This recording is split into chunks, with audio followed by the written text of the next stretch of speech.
السلام علیکم ورحمۃ اللہ وبرکاتہ۔ ناظرین، استقبال ہے فکر خبر اسٹوڈیو میں رضوان احمد ندوی ملکی اور عالمی اہم اور خاص خبروں کے ساتھ۔ تو ناظرین، بڑھتے ہیں خبروں کی تفصیلات کی طرف۔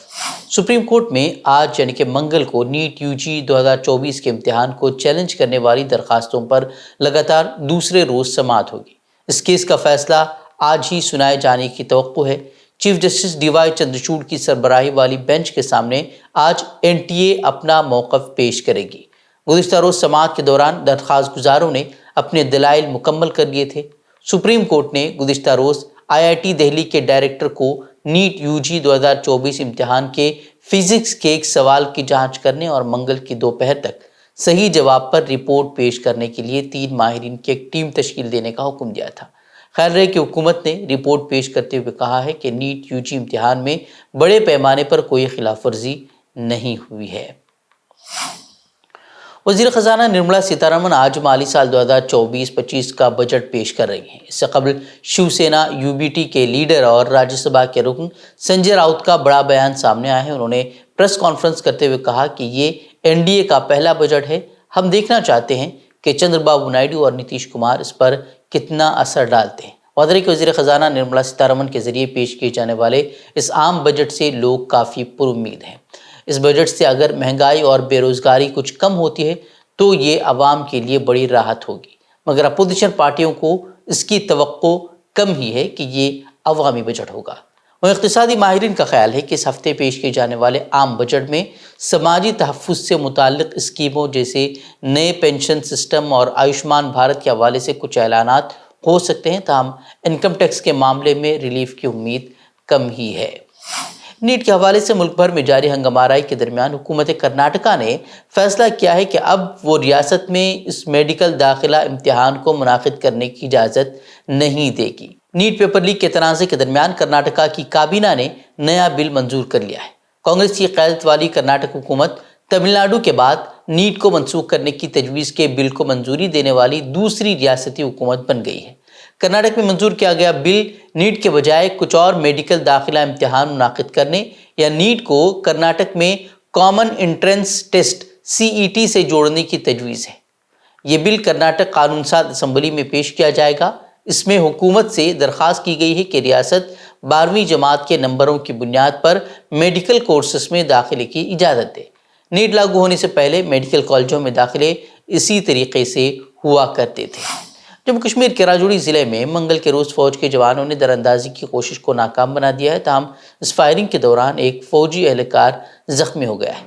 فوج کا کہنا ہے کہ جموں کشمیر کے ضلع پونچھ کے بٹل سیکٹر میں منگل کے علیہ صبح مستعد فوجی جوانوں نے دراندازی کی کوشش کو ناکام بنا دیا۔ رپورٹ کے مطابق جنگلات میں 3 سے 4 ملیٹنٹ اب بھی چھپے ہوئے ہیں، جن کے خلاف سیکورٹی فورسز کی جانب سے آپریشن چلایا جا رہا ہے۔ ہریانہ پنجاب سرحد پر کسانوں کے احتجاج کے معاملے میں شمبھو بارڈر کو کھولنے کے حکم کے خلاف ہریانہ حکومت کی عرضی پر بدھ 24 جولائی کو سماعت ہوگی۔ سالیسیٹر جنرل تشار مہتا کے نیٹ معاملے میں مصروف ہونے کی وجہ سے سماعت ملتوی کر دی گئی ہے۔ خیال ہے کہ ہریانہ حکومت نے اس معاملے میں پنجاب اور ہریانہ ہائی کورٹ کے فیصلے کو چیلنج کیا ہے۔ 24 جولائی کو سپریم کورٹ سے درخواست کی جائے گی کہ قومی شاہراہوں اور ریاستی شاہراہوں کو کبھی جام نہ کیا جائے۔ اس کے لیے ریاستی حکومتوں اور ہائی کورٹ سے گائیڈ لائن جاری کرنے کو کہا جائے گا، تاکہ امن و امان کو بہتر بنانے کے نام پر قومی شاہراہوں کو غیر قانونی طور پر بند نہ کیا جا سکے۔ یو پی میں وزیر اعلیٰ یوگی آدتیہ ناتھ اور نائب وزیر اعلیٰ کیشو پرساد موریہ کے درمیان طویل عرصے سے کشیدگی کی خبریں آ رہی تھیں۔ اعلیٰ کمان کی بار بار مداخلت کے باوجود معاملہ سلجھتا ہوا نظر نہیں آ رہا ہے۔ اب ایک بار پھر اتر پردیش کے نائب وزیر اعلیٰ نے اپنی ہی حکومت کو آڑے ہاتھوں لیا ہے۔ ایک بار پھر کیشو پرساد موریہ نے پسماندہ طبقات کے مفاد کے حوالے سے یوگی کو گھیرنے کی کوشش کی ہے۔ تازہ ترین مسئلہ ملازمتوں کے لیے کی جانے والی آؤٹ سورسنگ میں ریزرویشن کو نافذ نہ کرنے کا ہے۔ بی جے پی کی حلیف پارٹی اپنا دل کی صدر انوپریا پٹیل نے پہلے ہی یہ مسئلہ اٹھایا تھا۔ وہیں اس معاملے پر انہوں نے وزیر اعلیٰ یوگی آدتیہ ناتھ کو خط بھی لکھا تھا۔ الزام ہے کہ یوگی راج کے تحت پچھڑوں اور دلتوں کو کانٹریکٹ کی نوکریوں میں ریزرویشن نہیں دیا جا رہا ہے۔ اب اسی مسئلے کو کیشو پرساد موریہ نے بھی اٹھایا ہے۔ دلچسپ بات یہ ہے کہ بی جے پی کے حلیف نشاد پارٹی کی صدر سنجے نشاد نے کیشو پرساد موریہ کو پسماندہ طبقات کا سب سے بڑا لیڈر قرار دیا ہے۔ اس طرح سے حکومت میں اب 2 خیمے بنتے ہوئے نظر آ رہے ہیں۔ وزیر اعلیٰ یوگی آدتیہ ناتھ نے گزشتہ روز پیر کو وارانسی میں ایک ڈویژنل جائزہ میٹنگ بھی منعقد کی تھی۔ اس میں ڈویژن کے تمام ایم ایل اے اور ایم ایل سی کو بھی بلایا گیا تھا، لیکن کابینہ وزیر اوم پرکاش راج بھر اس میٹنگ میں شریک نہیں ہوئے۔ راج بھر لکھنؤ میں نائب وزیر اعلیٰ کیشو پرساد موریہ کی رہائش گاہ پہنچے، پھر دونوں کی ملاقات تقریباً 1 گھنٹے تک جاری رہی۔ جس طرح سے کیشو پرساد موریہ تنظیم اور اتحادی جماعتوں کے لیڈروں سے ملاقات کر کے اپنی طاقت کا احساس کر رہے ہیں، اسے وزیر اعلیٰ یوگی آدتیہ ناتھ کے لیے کھلے چیلنج کے طور پر قبول کیا جا رہا ہے۔ مانا جا رہا ہے کہ کچھ وقت میں ان تمام ملاقاتوں کے نتائج اور کیشو پرساد موریہ کی طاقت کا مظاہرہ بھی نظر آ سکتا ہے۔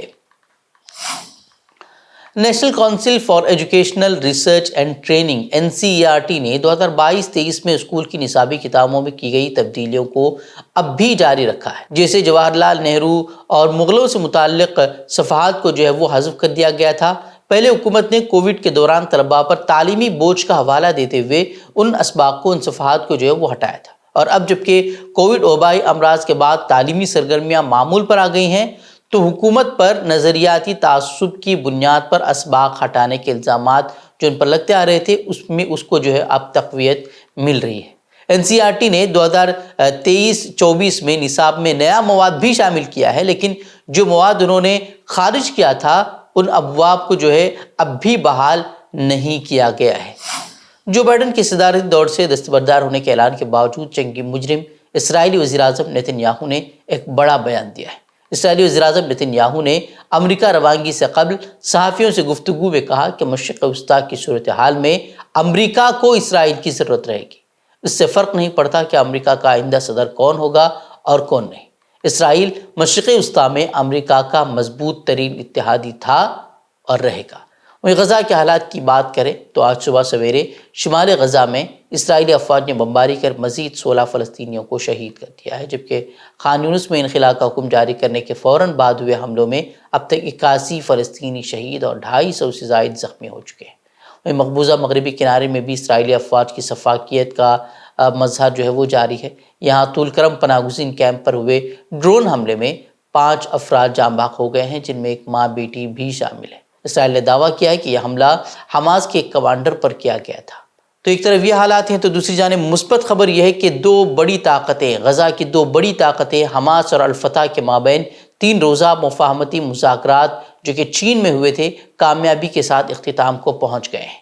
چینی حکومت کی حمایت سے اتوار سے جاری مذاکرات میں فتح کے نائب سربراہ محمود اللول اور حماس کے سیاسی رہنما اسماعیل ہنیہ سمیت دونوں گروپوں کی اعلیٰ ٹیموں نے شرکت کی، جس کے بعد حماس کے سینئر عہدیدار موسیٰ ابو مرزوق کا کہنا ہے کہ وہاں دونوں گروپوں نے ایک معاہدے پر دستخط کیے ہیں اور اس معاہدے میں قومی اتحاد پر زور دیا گیا ہے۔